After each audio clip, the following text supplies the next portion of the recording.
The House of Mystery presents Inside Writing, the radio show where authors discuss their writing process in all genres.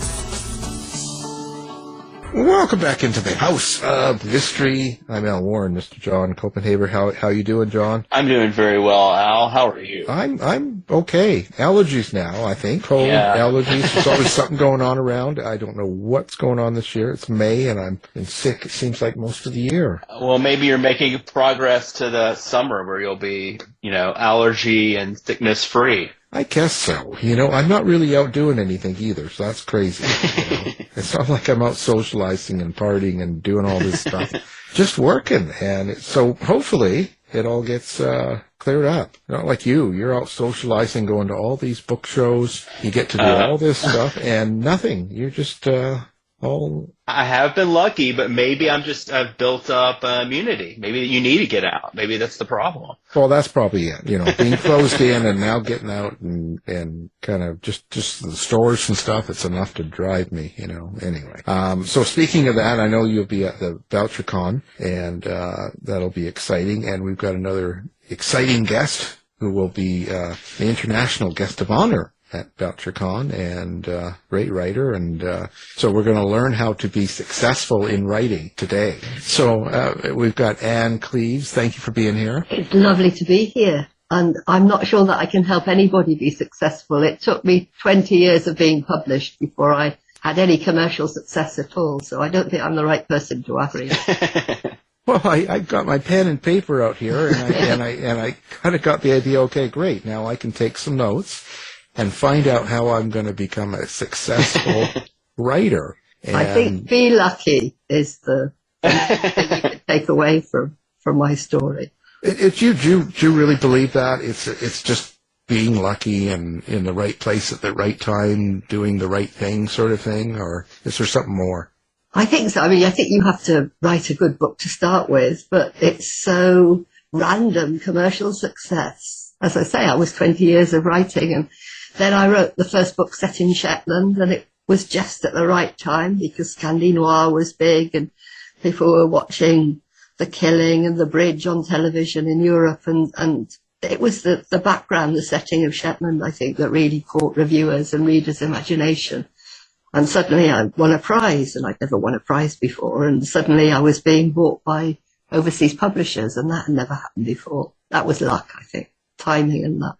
But it had to be a reasonable book to start with, or it wouldn't have won the prize. Right, there has to be some content. So when something like that happens, how is it you handle something like that? Because you're writing along, doing your thing, and not expecting it, and all of a sudden, like you said, you've got foreign publishers, and you've got all this stuff going on, and Shetland becomes a TV series and for BBC and all that excitement. So is it hard not to have that affect you? I don't think so, because you've been doing it for so long, you're pretty grounded, and you know that what comes easily can go easily as well. I'd seen other writers be suddenly very popular, and then their popularity waned and tastes changed. I was able to give up the day job at that point, so that was lovely. I had more time to write. So when you did that, and Shetland became what it is and what it was, you must get a lot of attention and offers at times like that. It doesn't affect you at all? You didn't even let it bother you? You stayed away from a lot of that stuff? Yeah, I think so, because again, it happened quite gradually, because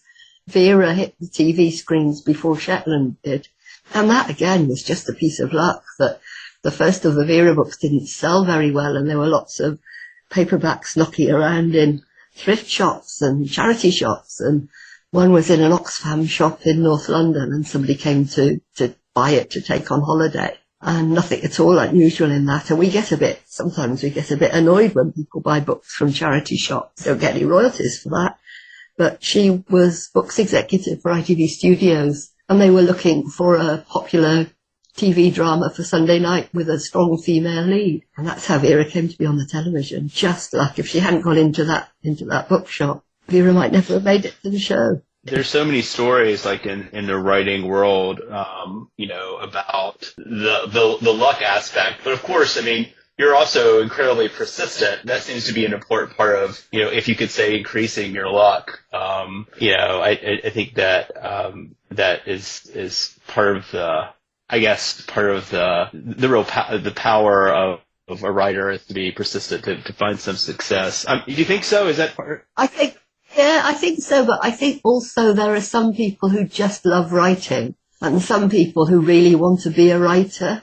And I'm very lucky because I love writing. So I'm much happier sat at my kitchen table making stuff up for a living and telling stories and exploring problems that I want to understand better through my work than, the glitzy stuff is fun and it's lovely to get out to meet readers. But really what I enjoy doing is the writing. Yeah, it's hard to imagine in the publishing world these days to not really love the writing. It would be hard, but I'm sure that's the case. I'm sure folks do love more the idea of being a writer than writing. Yeah, seeing the book with the cover and seeing people enjoy it is fun, but really I don't feel it belongs to me once it's a book. It goes out into the world and everybody who reads it sees it from a different angle and they bring their own prejudices to it and it becomes a different book depending on who's reading it. It's not my book then. Do you find one thing I'm very curious about, because you have so many TV shows of your book and episodes based on your characters that weren't necessarily things you wrote. Do you ever feel like there's an influence that kind of comes back to you? Do you feel influenced by the TV shows, or can you really keep those two things separate in your mind? I think I do. I think it's a bit different with Vera because Brenda Blethyn understands the character. She's the actor that plays Vera. Right, sure. Double Oscar nominee for Secrets and Lies, The Little Voice, so a pretty stupendous actress. And so she reads all the books. We always send her a proof before the book comes out, so she gets first reading of it. And I think I can actually learn a bit about the character from her. She is such a good actor. So just the way that she portrays her and the tone of voice and just the look. So I do learn a bit more about, I suppose she's now become our Vera through watching the show.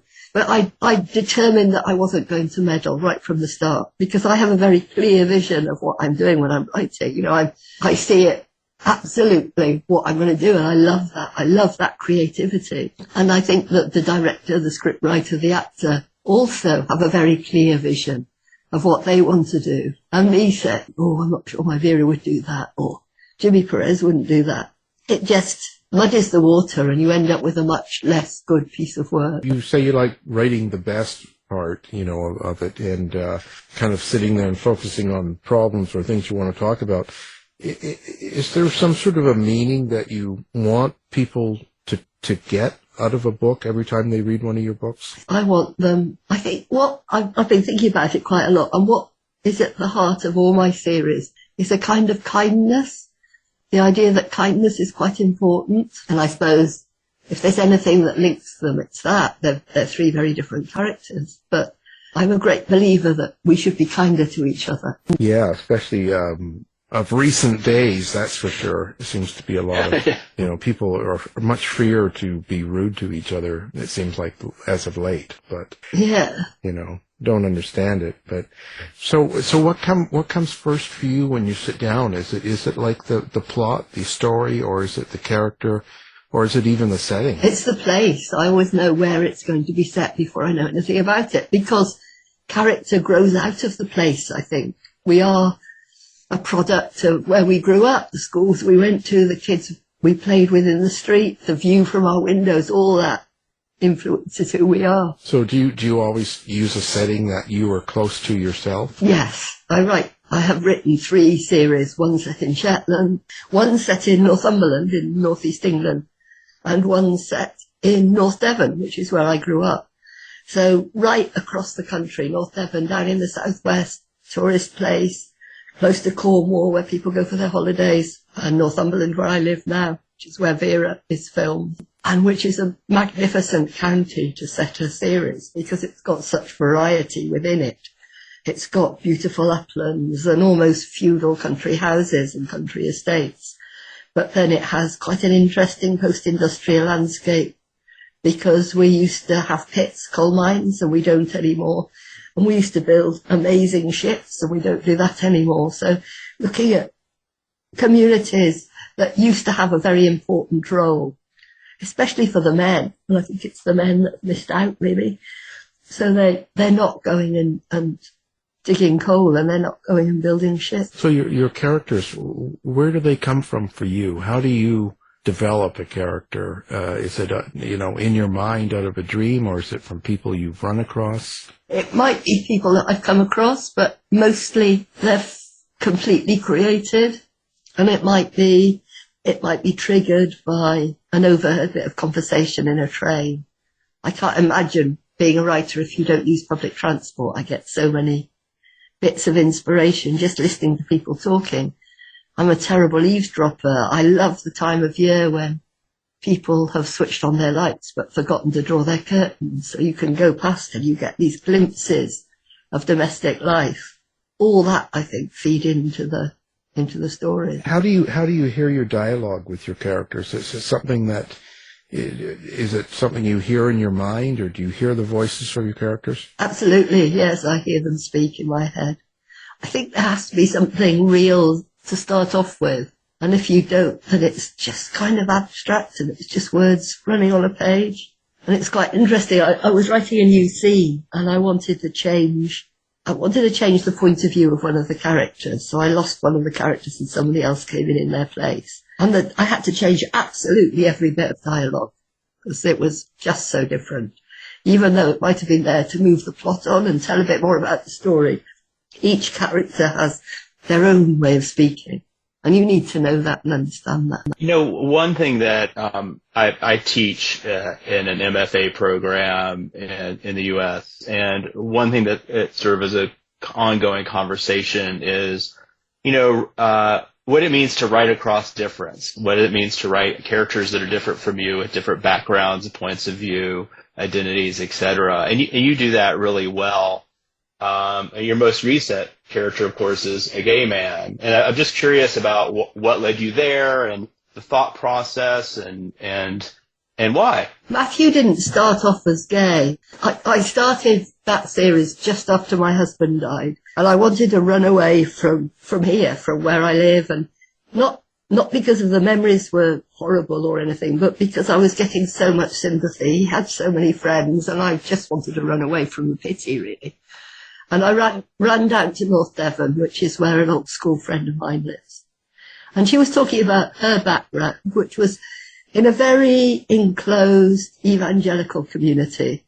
Not cruel or unkind, but just very, very certain about their beliefs. So when the day of rapture came, only the people like them would be saved and everybody else would be damned. And if you lost your faith, which she did, but in a sort of gently, discreet way. But if you suddenly lost your faith, then you would be unfellowshipped and cast away. And it seemed to me that if that had happened to somebody, they would maybe find in the police service, because we have a police service, not a police force. The idea is that you're serving the community. A sense of duty and honour and fellowship and community that he was lacking. So that's how I started. But the people who looked after me after Tim died, who scooped me up from the hospital, who fed me tea and wine and helped organise the funeral, were a gay couple, Martin and Paul. And when I was down in Devon and started thinking about this story, they were in my head, and I wanted to celebrate them. And it seemed to me that if Matthew Venn were gay, then that would explain the very tricky possibility of reconciliation with his family. I think that's, I love that sort of organic, process to character. Were your other characters, did they come about through that sort of an organic process, or were something that kind of jumped whole from your head? Well, Vera stand-up definitely jumped whole from my head. I wrote her when I wasn't at all commercially successful, and I had a very trendy young editor who decided that traditional crime fiction wasn't ever going to sell anymore. So please could I write a standalone novel of psychological suspense? You know, we were really broke. My husband worked for a conservation charity which paid peanuts, and I was doing odd bits of work as well. But we had 2 kids, and I would have written anything for her. So I thought that was what I was going to do. I was going to write this, and I had this idea for 3 women doing an environmental survey up in the hills.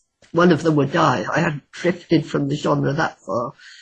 But then I got really stuck because I don't plot in advance. And I think it was Raymond Chandler who said, if you're stuck with a story, have a guy burst through a door with a gun. And so I don't do guns because it takes too much research. But I thought I would just have somebody come in through a door. And I was writing a funeral scene, and the door burst open after the services started, and in came Vera, and I called her. The name was with her, Vera Stanhope. I describe her as looking more like a bag lady than a detective. She's got a plastic carrier bag with all her notes in. And so she was there right from the beginning. But indirectly, right? So you're sort of creating a character almost subconsciously. I think I've worked out where she came from. I think she developed from... I was born in the mid-50s, so not that long after the war. And there were lots of women who either lost sweethearts during the war or who had been allowed to take on roles and responsibilities that they might not otherwise have been allowed. So, you know, they ran offices because the men were all fighting. I think very sensibly a lot of them decided they would rather be single than be 1950s housewives. Because certainly here, if you were a teacher and you got married, you had to give up work because the jobs were for the men coming back from the war. And so they became really formidable spinsters, these women.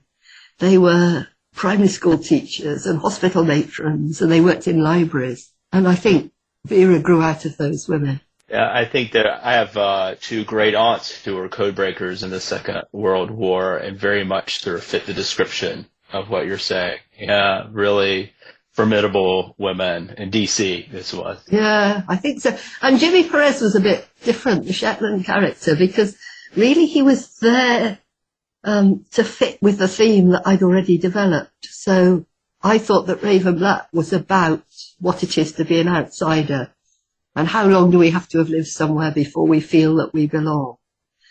And so there are a number of different characters having different roles. One of them is an elderly guy who has lived in the island for generations but is still considered an outsider because he's a bit slow, doesn't fit in, a bit odd maybe. And then there's a teenage girl who's come in from south, and I don't think any teenage girls actually feel that they belong. And then I wanted my main detective character to belong, but also not quite to belong. So I make him a Fair Islander, because Fair Isle is the most remote of the Shetland Islands. And most of the islanders have never been. And I give him that Spanish name because there really was a Spanish Armada ship wrecked off Fair Isle. And there were 60 survivors, and it's not outside the bounds of possibility that one of them married an island woman and that the name continued. So that's how Jimmy Perez got born. What do you think makes a good character? You know, is it a flaw? Is it something about being connected with the setting? Or is it some other more ephemeral quality? I'm not sure what makes a reader engage with a character, because we engage with all sorts of different people, don't we, in fiction? But I suppose when I'm writing, I want to write them as if it's from memory rather than imagination. So I know them so well that I can write them as if I really, really know them, instead of that I'm making them up as I go along. Whenever I'm focused on an American style noir or sort of detective series, there seems to be an underlying anger throughout most of the theme of the stories, whereas in stuff from the UK doesn't have that. I don't know if that's just me, but what do you feel the differences are between the two countries in their mystery writing? I think maybe until recently, certainly, just the structure was different. So traditional golden age British crime fiction, you have a limited number of suspects and you get to know them all fairly early on in the novel. And then there's a detective, whether he's amateur or professional, who works out what's happened, and there's a denouement and there's some form of reconciliation at the end. I think in the past, certainly American crime novels have been more linear. The thrillers have been more linear. So you have one central character that you're focused on, and they move on, and it's about their journey and who they meet and what's going on. And it's a bit different, I think. And traditionally, I suppose, our books have been more quiet and domestic, though that's changed a lot recently. We have some great thrillers as well. Yeah, kind of a slower burn, but it's certainly more interesting and more character developed in a certain way. It's hard to explain for me. Yeah, I'm not quite sure, but you have some brilliant crime writers who write such good characters. I've been reading Laurie Raider Day a lot recently. Laurie's terrific. Partly because she's a friend. But she does ordinary people better than anybody else I've ever read. Ordinary people from working class backgrounds who have to scrape a living somehow, but who still have rich lives, rich interior lives. And I love her books. I've just read the one that's coming out, will be out, I think, just after Bouchercon, which is called The Death of Us. And it's one of the best American crime novels I've read for ages. Laurie's great. Yeah, I know Laurie, and I'm super excited for that book. Yeah, it's a wonderful book. I got her publicist to send me a copy when I was there, because I did a little bit of touring with her. We did Chicago. We did 3 events in Chicago, and there I got to do an event with another of my favourite crime writers, Sarah Paretsky, which was fabulous. And then we did some lively events in Cleveland and Pittsburgh. So now you have a new book coming out at the same time as, around the same time as Bouchercon, The Raging Storm. So what can you tell us about that? That's a Matthew Venn book, so it's set in North Devon. And it starts off with an adventurer, a kind of piratical adventurer turning up in a tiny village on the North Devon coast. And it's not a pretty tourist village. It's a grey, granite, bleak kind of village. He turns up one day in the pub, almost as if blown in by the wind. It's called Jem Rosco. And everybody's so excited because he's been on the television and he's a local hero. And they want to know what he's doing there. And he won't tell them. He just says mysteriously that he's waiting for somebody. He's waiting for somebody. And he's in the pub every night, drinking cider, chatting to them. And then after a month, he doesn't turn up. And they wonder if this mysterious visitor has arrived or what's happened with him. But we find that something not very nice has happened to him. And that's the start of the book. And I think it's probably more of an adventure story than I've written before. And the baddie is more of a monster than I've ever written before. Very interesting. You're great at that, winding us into the story there, which I think is a talent. I don't know if Al ever has this problem, but to actually but sort of explain your book. Did that take practice? I'm not usually very good at it, so I'm glad you thought it was all right. I'm glad you thought it was all right. Yeah. Yes, and so we also explore Matthew and Jonathan's relationship a bit more, and a bit about Matthew's background too. We have a hook that I hope will take us on to the next book. So your famous guy, sailor, Jem Rosco. Yeah. How did you develop that character? Who was he set after? I think there are quite a lot of people, older people, who get celebrity and still want it, even though they're perhaps not known generally anymore, and they sort of want to be famous still.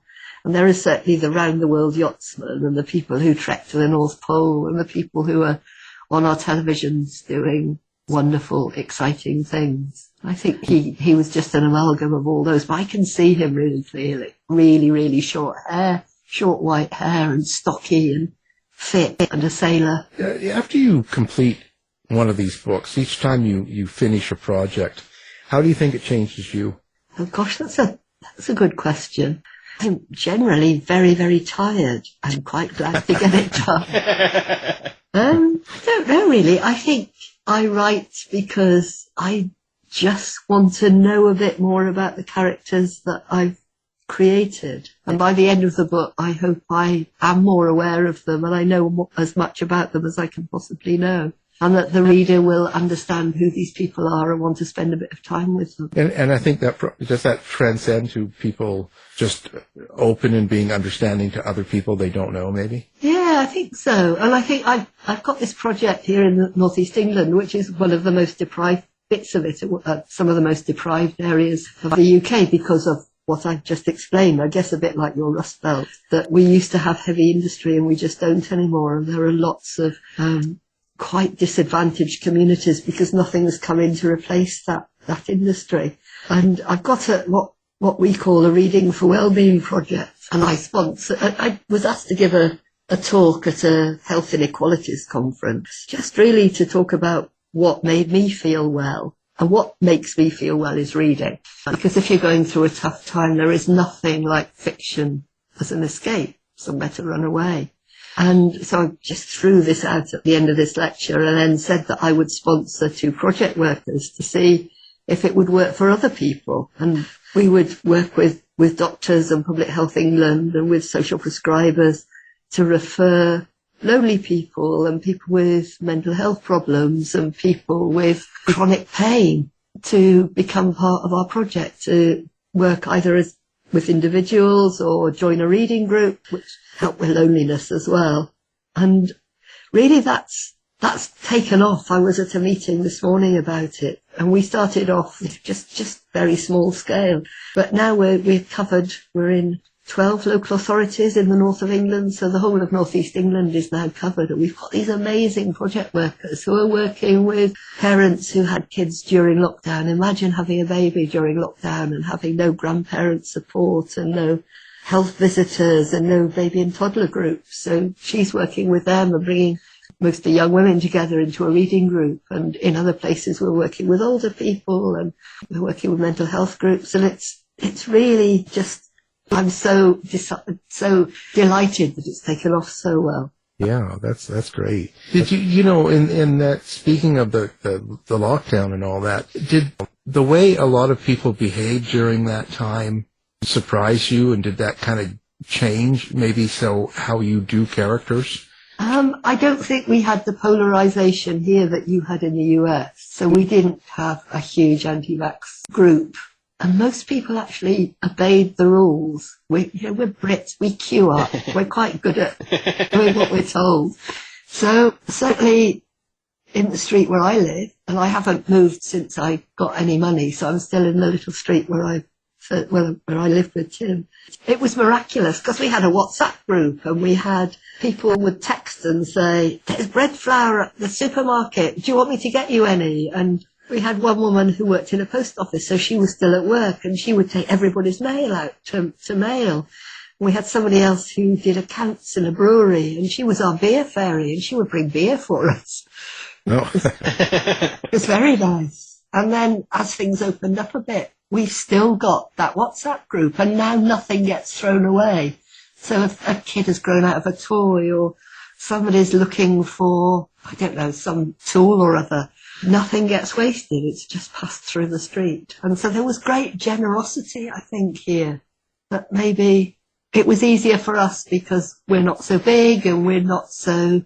It didn't become as politicized as it has, I think, in other places. Yeah. Oh, I know.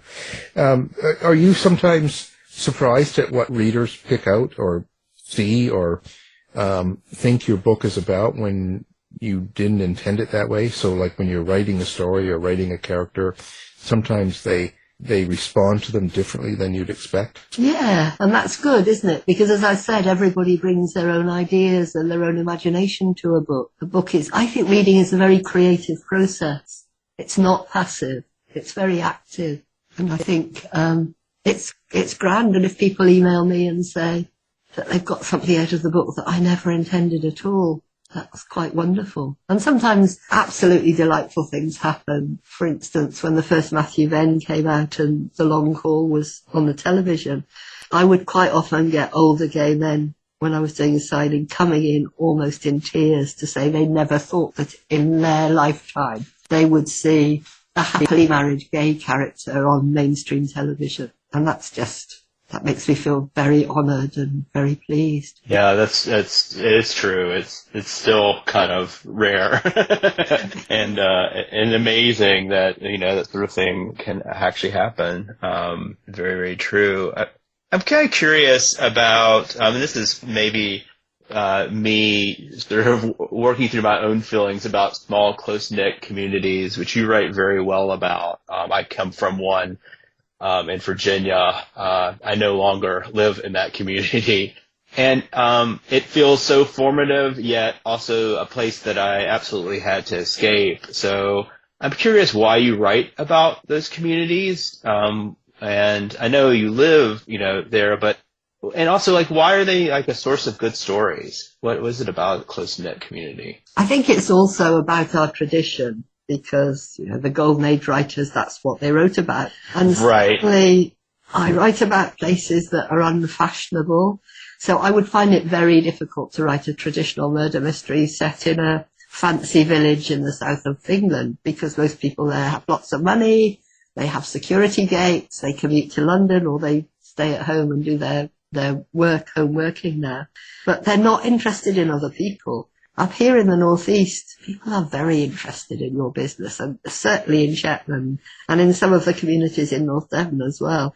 That there is that sense that, there's that saying that every child is brought up by a village. And I think there is that sense of shared responsibility in a small community.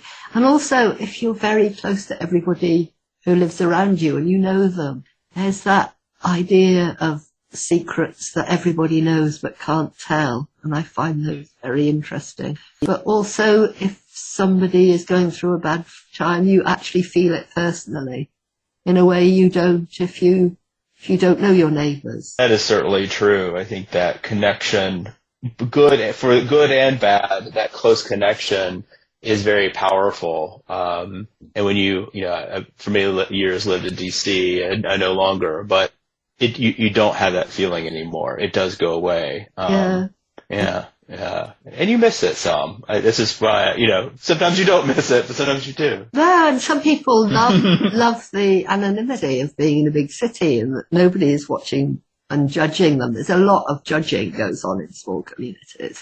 Right. People wondering, and Shetland is the worst for that. It must be dreadful being a teenager in Shetland because everybody knows what you're up to. And will probably tell your parents. And what I love right about Shetland is it's very bleak and very open. So there are no trees really in Shetland. So you can see for miles to the horizon. And yet, so that sense of you can see everything that's there and that's going on there, but that there are secrets hidden. And the contrast between that, I think, is very interesting to explore. How do you tackle your evil or bad characters? Like, how do you draw for that? I don't write monsters. I'm not interested in psychopathic serial killers. I am more interested in ordinary people driven to do something dreadful, or people who are just greedy. Greed is at the root of all sorts of things, or resentful, or jealous. Envy is not a good thing to live with, I think. But I'm looking at characteristics that we all have, but just push it to extreme. So we might all be jealous of somebody who's doing better than we are. We might all want to take out revenge on somebody who's, run off with our partner, or we probably wouldn't kill them. We might write nasty things about them on social media or cut up their suits, but I don't think we would kill them. So it's just taking that emotion that we all have, but just pushing it to extremes. Well, did you have a favorite character that you've written over the years that you still cherish the most? I don't think I do, because I'm very fond of all the ones that I've written. There's a standalone book that I did called The Sleeping and the Dead, and there's a detective in there who has a kind of mental health issues in that he's lacking confidence and he finds life tricky. He's called Porteous, and I quite like that character, and I'm pleased that certainly that's still in print here, and I think Minotaur will bring it out as well in the States. So I hope so. I'm quite pleased with that character. Was there ever any of the books you've written or stories that you've wished you could go back and change now? No, because they're done and they were written at the time they were written. Because I've been 30 years with the same publisher in the UK, they're reprinting some of my early books. And I have been back and reread, and sometimes I've changed language because we don't call people the names that we used to. If they're behaving a bit bizarrely, we're more understanding, I think. Mostly I know that they were written at a time when I was quite inexperienced, and I think that's fine. They can go out as they stand, and if people don't enjoy them, that's okay too. You're not one that really worries about whether people like a book or not, or do you follow reviews and things like that, or do you just stay away from that? Yeah, I mean, I don't not look at them on purpose, but I don't try and look at them. So, if I've got a good review in the national press, that's lovely, and I'll be grateful. But I don't get grumpy if I get a bad review. The only really nasty review I got was in one of our right-wing papers, and I saw that as a badge of honour, actually. I can relate to that. I understand that. Anyway, so now, how do you, are you doing a lot of touring coming up, and do you do a lot of social media, or do you have a website? How do people find Anne Cleeves? Yeah, I do have a website, anncleeves.com. I do Twitter, because I quite like Twitter, because it's short and just fire it off, and it doesn't take ages. I have an author Facebook page, so people can find me on that too. But mostly people are kind, I think, on social media to me. Perhaps they just think I'm old and ineffectual, so I'm not worth being nasty to. So. But most people are very nice to me, so that's all right. So I check that occasionally, and what's coming up? Well, I came back from the States a fortnight ago after doing those gigs with Laurie Raider Day, and then doing Malice Domestic, the convention in Bethesda, and then a couple of days in New York for meetings with my agent and with the publisher. And next month I'm off to Shetland, because we're doing a crime writing festival called Shetland Noir in the middle of June, which isn't that noir, because we've got writers like Richard Osman and Ellie Griffiths and Val McDermott, who can be a bit noir. But it's just going to be great fun, and the Shetlanders are so welcoming, so they're already fixing up bus trips to take people around and show them the islands, and shared meals, and there's going to be a supper dance, which is the sort of what you would call a ceilidh if you lived in the Western Isles. So it's going to be a terrific fun, and I'm really looking forward to going up, and I'll be staying with one of my best friends ever, so that'll be lovely. And then I'm hoping for a nice quiet summer before I come out to Bouchercon at the end of August. Try and get this book that I'm working on finished. Well, fantastic. Of course, we'll put all of that on our website, and hopefully everything goes well and you get a quiet summer. I hope so, yeah. I hope to get this book finished. I'm working on a new Vera now. I would really like to deliver it before I head off to the States, because I'm doing Bouchercon and then I'm doing a bit of a tour afterwards. And then when I come back, I'm off to Australia, because the books do very well there too. So lots of travelling in the autumn. Yeah, down under.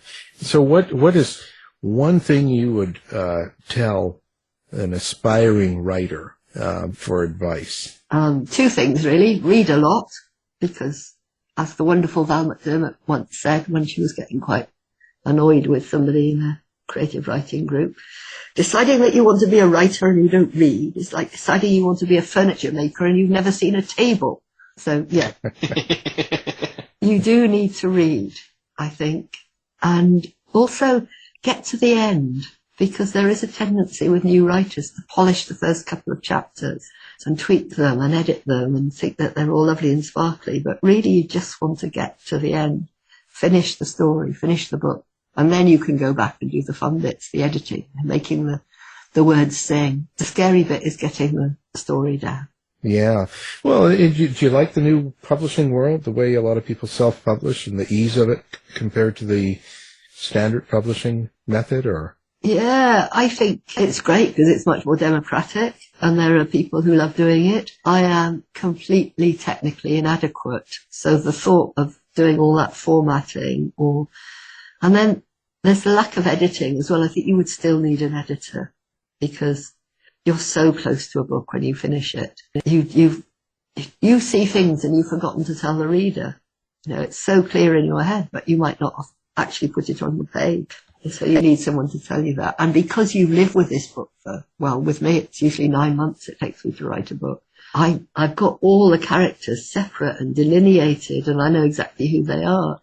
But sometimes I need an editor to say, you've got too many characters here. I'm getting lost. I'm getting confused between this one and that one. Go back and cut a couple out. So you need to listen to a good editor. Right. You got to find someone that you can trust and work with. And someone who's prepared to be honest with you. I can't be doing with, and I think we can all tell if we read a book by a really popular author and they think they're too grand to be edited, or that the editor is too scared to edit them, because you need to be aware. Any names you want to mention? That is just a general observation. Yeah. Well, always looking for good gossip, in the writing world. So, well, it's been a real pleasure having you here. It's been an honor, and now John and I are able to write successfully after this, and we appreciate it. Go for it. Yeah. Just know that there are lots of brilliant writers out there, and not everybody's had my luck. No, but the water is warm, so come on in, right? Yeah, absolutely. Crime writers are the nicest people. We have the best conferences, and you'll meet people in the bar that you'll make friends with forever. Well, certainly a great community. So, well, and we're glad you're a part of it, and glad you came on the show. Now, our guest, of course, is the great Anne Cleeves. The newest book, hopefully, will be out for VoucherCon. The Raging Storm. Thank you for being here. Thank you very much. Thanks, Anne. You've been listening to the House of Mystery radio show.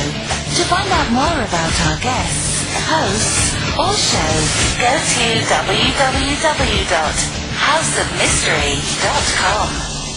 Show's over for now. Was it as good for you as it was for me? Yeah. Good night. This has been a production of Something Weird Media. I'll be back.